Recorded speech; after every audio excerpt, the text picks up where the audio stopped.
Página número 245 del libro El placebo eres tú de Joe Dispenza. 3 historias de superación personal. En este capítulo conocerá a algunas personas que vuelcan la energía de su conciencia en el mundo inmaterial más allá de los sentidos y aceptan una y otra vez hasta que se materializa en su vida. Historia de Lauri. A los 19 años a Lauri le diagnosticaron displasia fibrosa poliostótica, una rara enfermedad degenerativa ósea. Esta debilitante dolencia se caracteriza porque el cuerpo sustituye el hueso normal por tejido fibroso de menor calidad y la proteína que sostiene la estructura del esqueleto se vuelve anormalmente delgada e irregular. El proceso atípico de crecimiento asociado al síndrome hace que los huesos se ensanchen, debiliten y rompan. La displasia fibrosa puede darse en cualquier parte del esqueleto y en el cuerpo de Lauri se manifestó en el fémur derecho, el acetábulo de la cadera derecha, la tibia derecha y en algunos de los huesos del pie derecho. Los médicos le dijeron que esta enfermedad era incurable. La displasia fibrosa es una enfermedad genética que no puede manifestarse hasta la adolescencia. En el caso de Lauri, se pasó un año cojeando dolorosamente por el campus de la universidad sin saber que la padecía, hasta que le diagnosticaron una fractura femoral. Al enterarse de que tenía un hueso roto se quedó desconcertada porque no se había dado ningún golpe, aparte de tener anatómicamente un pie más grande que el otro. Hasta entonces no había visto ninguna evidencia de su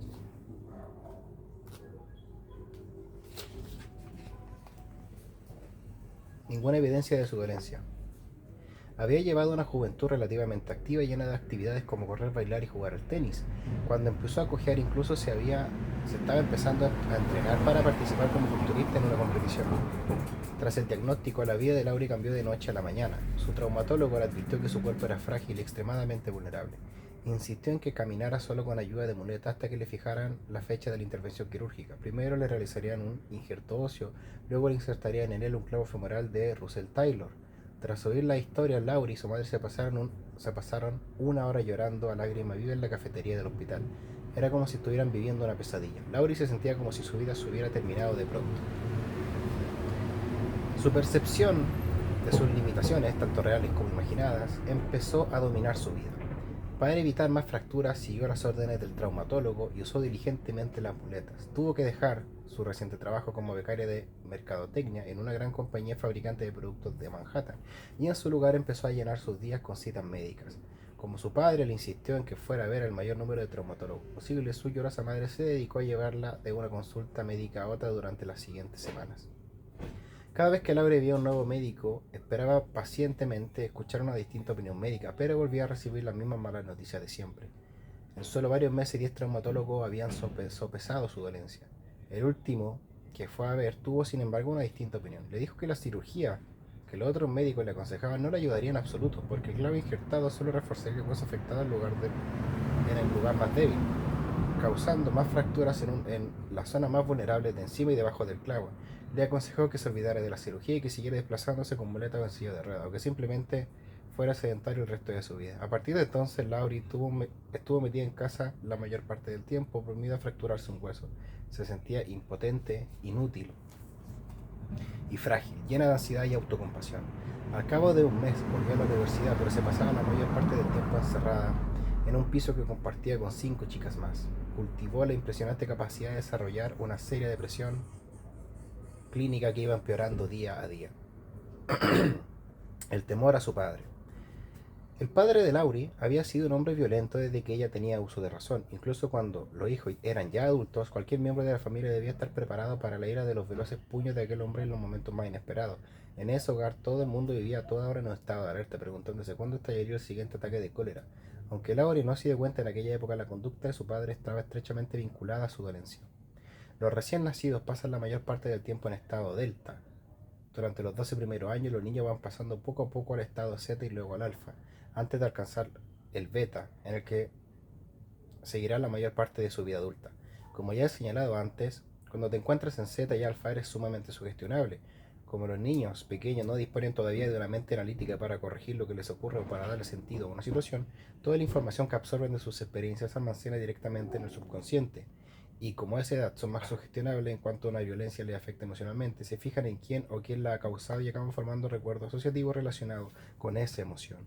Si la ha causado el padre o la madre, con el paso del tiempo la vinculan a esas personas y creen que las emociones que sienten de la experiencia son normales, porque uno tiene la capacidad de analizar la situación. Así es como la vivencia de la niñez temprana se convierte en estado del ser subconsciente. Si bien Laure no sabía esto cuando le diagnosticaron su enfermedad, los episodios con una gran carga emocional que vivió de pequeña con su padre se grabaron en su sistema de memoria implícita, más allá de su mente consciente, y acabaron reprogramando su biología.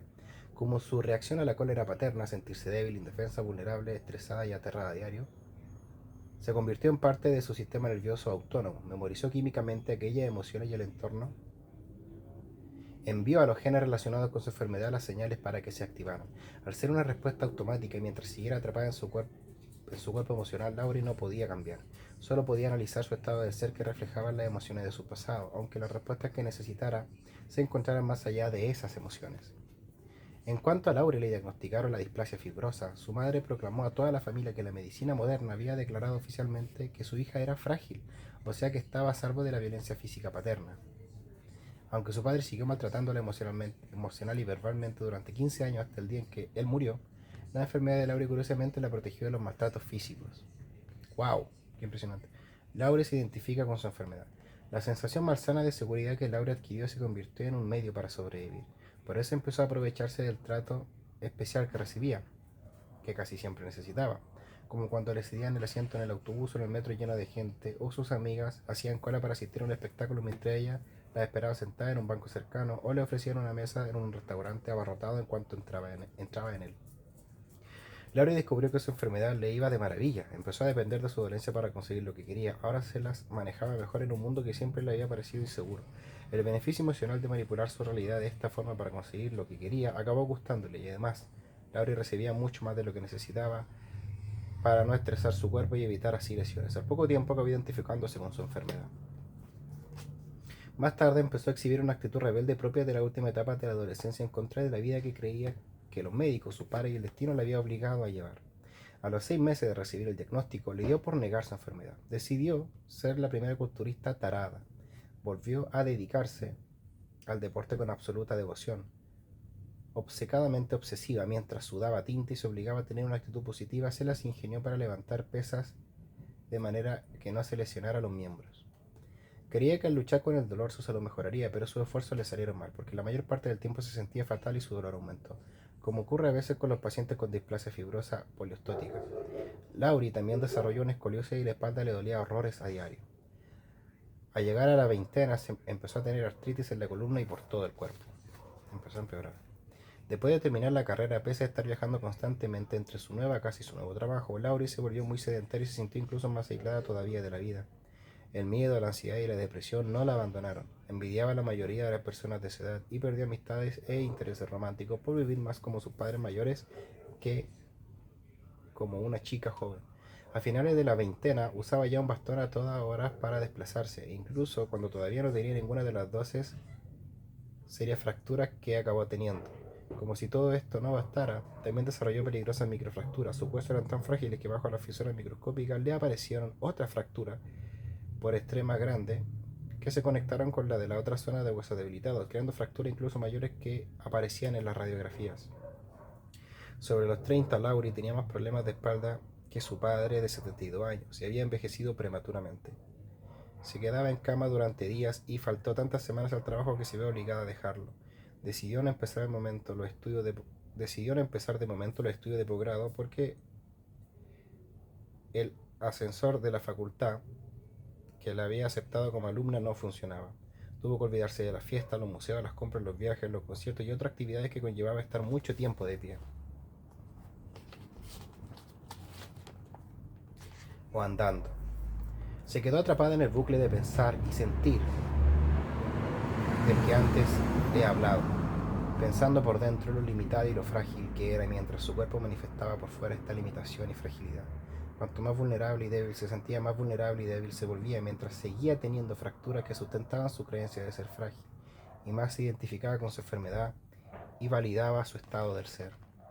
Además de tomar medicamentos para fortalecer los huesos, decidió hacer una dieta especial y tomar distintas vitaminas y suplementos alimenticios, pero nada parecía detener las fracturas. Se podía romper un hueso solo por subir un tramo de escalera o por bajar del bordillo. Era como esperar que en cualquier momento la siguiente serie de pesadillas. Curiosamente, cuando Laurie no usaba muleta ni cojeaba, parecía estar totalmente sana. La mayoría de las personas suponían que su bastón era una especie de accesorio excéntrico y muchos no creían que tuviera una enfermedad debilitante, lo cual hacía que a veces le costara recibir el tratamiento especial que necesitaba, llenándola de frustración.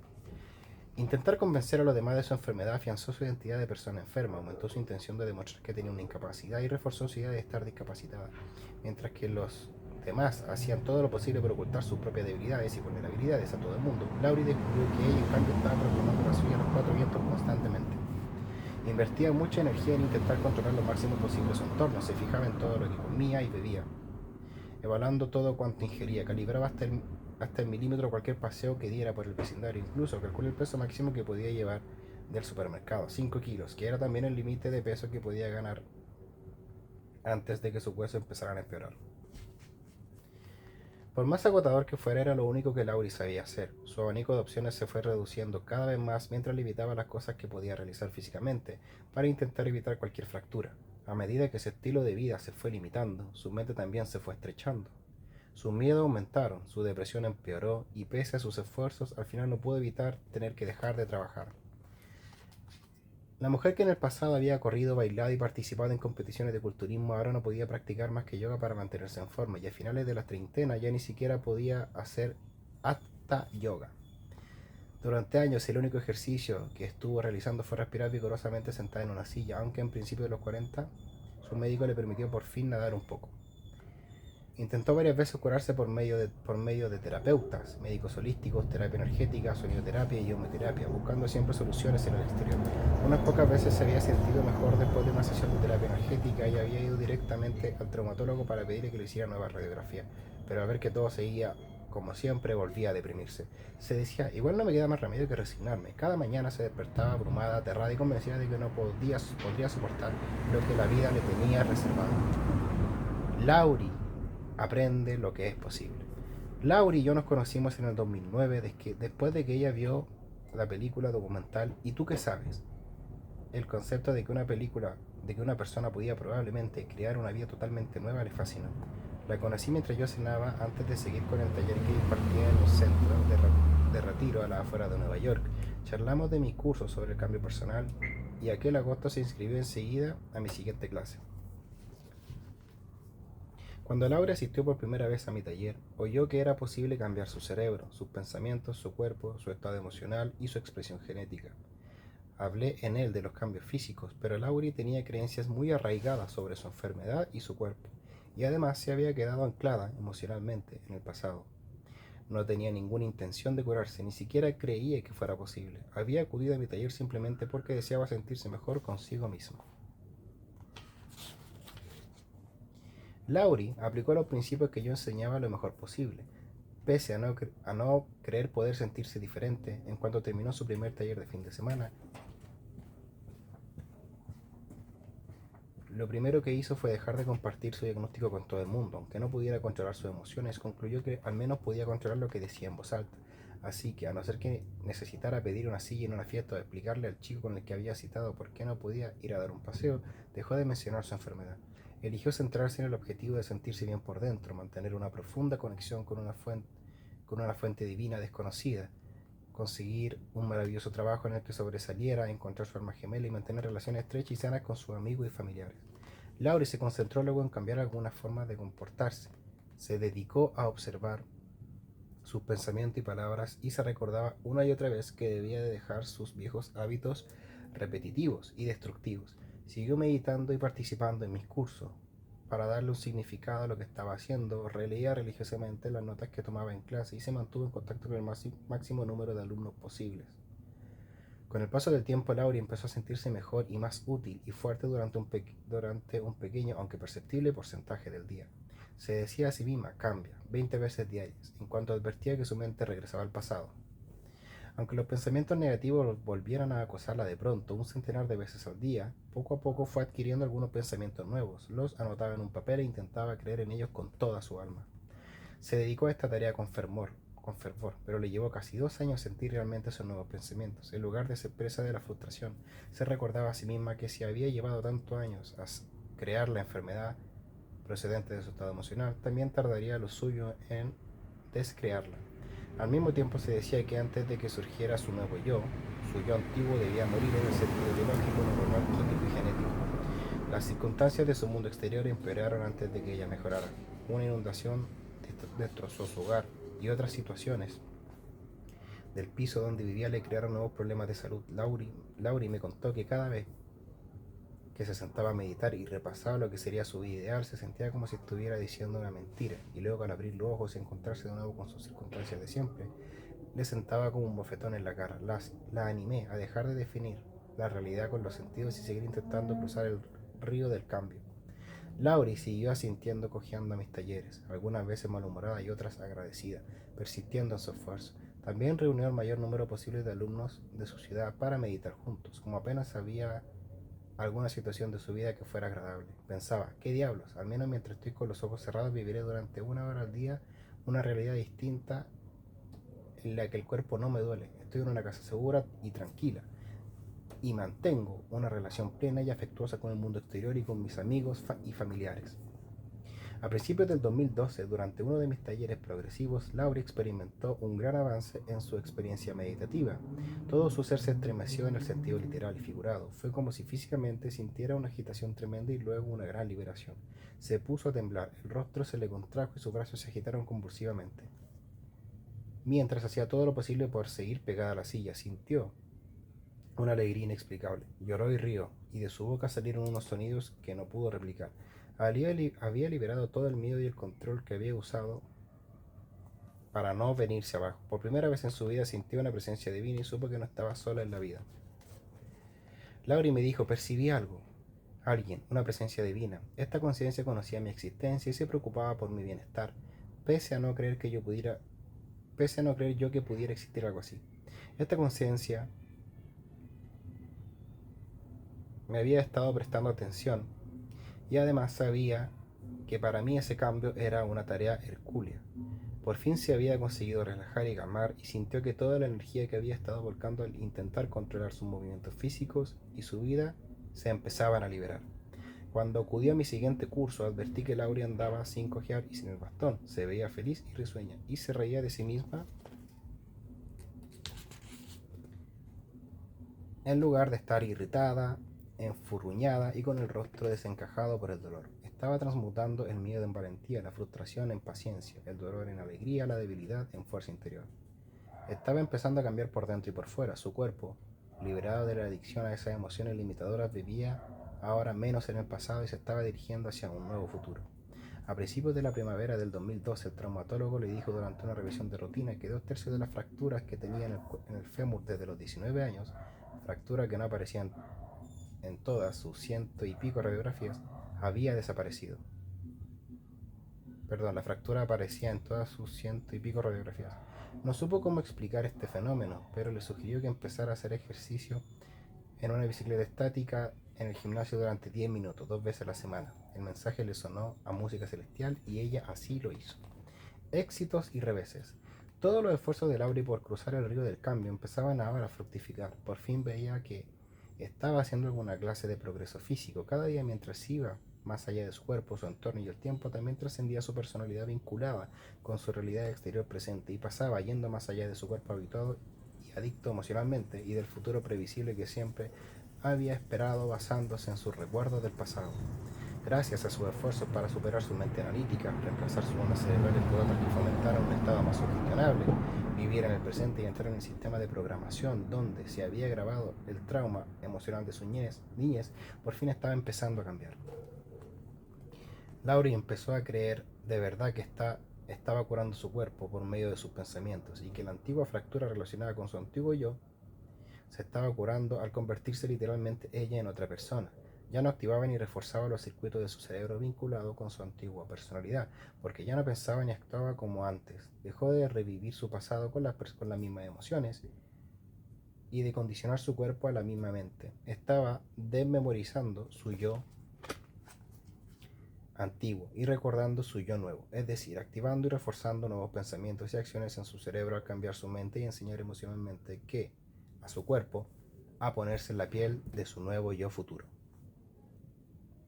Durante su meditación diaria, Laurie estaba enviando nuevas señales a nuevos genes al cambiar simplemente su estado del ser, y esos genes estaban fabricando nuevas proteínas que curaban las proteínas responsables de las fracturas relacionadas con su malestar. Basándose en lo que había aprendido en los talleres, concluyó que sus células óseas necesitaban recibir la señal adecuada de su mente para desactivar el gen de la displasia fibrosa y activar el de la producción de matriz ósea normal. Laurie me dijo: sabía que a lo largo de los años todas esas fracturas se habían manifestado estructuralmente de la expresión poco sana de las proteínas de mis células óseas, porque había estado viviendo con las emociones de supervivencia del miedo, del victimismo y del dolor, y me sentía frágil. Mi mente había sido lo bastante poderosa como para manifestar a la perfección esta fragilidad en mi cuerpo. Al memorizar subconscientemente esas emociones en él, había programado la activación de los genes, y mi cuerpo como mente siempre había estado viviendo en el pasado.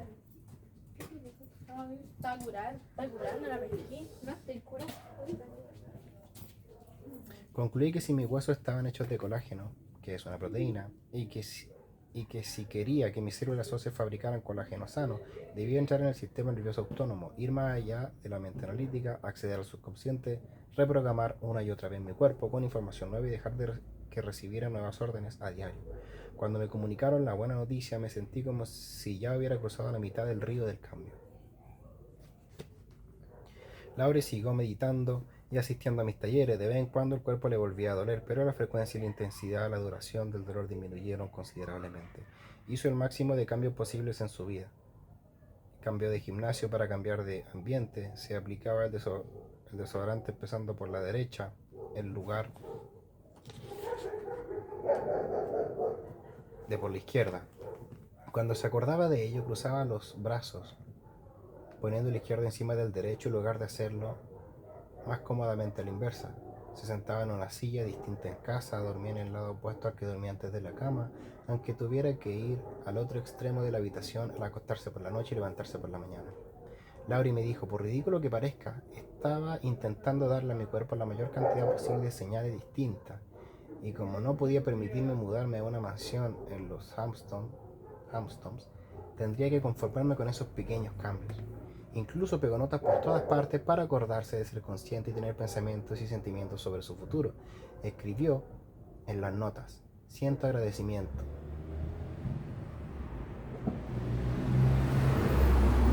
pensamientos elevados y amor. Y luego las pegó detrás de varias puertas. También pegó una en el salpicadero de su coche en la que ponía: tus pensamientos son poderosísimos, elígelos con sabiduría. Esta clase de alentadoras notas y afirmaciones no era algo nuevo para Laurie, pero antes no creía en ellas porque no sabía cómo cambiar sus creencias. A finales de enero de 2013, cuando fue a ver de nuevo al traumatólogo, este le dijo por primera vez en 28 años que no se apreciaba ninguna fractura en las radiografías, ni una sola. Sus huesos estaban perfectamente, sin lesiones. Laurie me escribió: no puedo expresar con palabras la alegría que me ha producido esta noticia. Ahora me siento fuerte y animada. Sé que ya he cruzado más de la mitad del río del cambio. Sus células óseas estaban ahora programadas para fabricar proteínas nuevas y sanas. Su sistema nervioso autónomo estaba restableciendo el equilibrio físico, químico y emocional de su cuerpo. Una inteligencia superior le estaba curando y Laurie sabía que ahora podía confiar en ella y ponerse aún más en sus manos. Su cuerpo seguía respondiendo a una nueva mente. Al cabo de un mes de la cita con el traumatólogo, Laurie voló a Arizona para asistir a uno de mis talleres avanzados. Cuando hacía una hora que había llegado, recibió una llamada del ayudante del médico para decirle que los resultados de la prueba de sangre y de orina que acababa de recibir indicaban que su enfermedad seguía en estado activo. Su médico le aconsejaba volver a someterse a una terapia intravenosa a base de biofosfonatos por primera vez en muchos años. A Laurie se le cayó el alma en los pies. La radiografía del traumatólogo le habían dejado con la impresión de volver a estar sana, pero las pruebas de laboratorio indicaban lo contrario. En cuestión de segundos había perdido la perspectiva y estaba segura de haber fracasado. Cuando me comunicó la noticia, la tranquilicé diciendo que su cuerpo seguía viviendo en el pasado y que solo necesitaba un poco más de tiempo para ponerse al día con su mente. Le sugerí que siguiera trabajando en ello durante varios meses más y que luego se volviera a hacer los análisis de orina. Inspirada por algunos de los participantes de nuestros talleres que se habían curado, Laurie regresó a casa e hizo su práctica con fervor, sintiendo sus meditaciones con más viveza e intensidad que nunca, la vida que podía tener. Dejó de imaginarse con los huesos curados y simplemente se imaginó como una mujer vital, resplandeciente, fuerte, joven, saludable y llena de energía.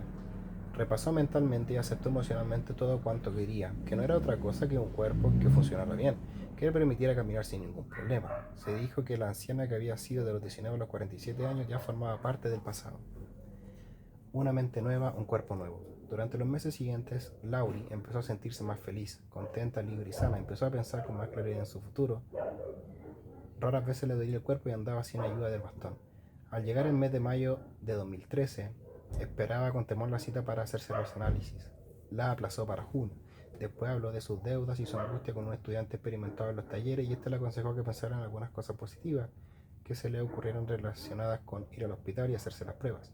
En ese momento Laura se dio cuenta de que disponía de muchos recursos emocionales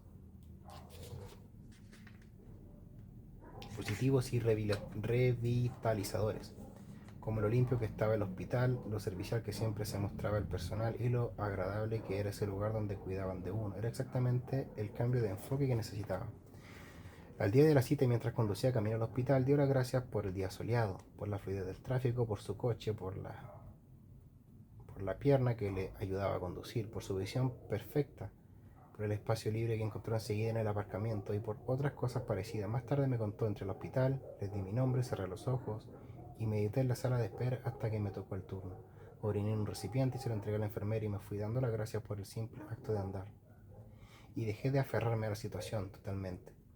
En lo más hondo de mí aceptaba el resultado, fuera cual fuera. Esta actitud me permitió olvidarme de él por completo, porque no esperaba nada. Me sentí contenta. De hecho, me sentí obsesivamente agradecida y dejé de analizar las cosas y confié en la vida. Se acordó de que yo le había dicho de que en cuanto empezara a analizar cómo o cuándo se curaría, estaría volviendo a su viejo yo de siempre, porque el yo nuevo nunca pensaría con tanta inseguridad. Laura prosiguió, y de repente me sentí agradecida en el presente porque sí, adelantándome a la experiencia.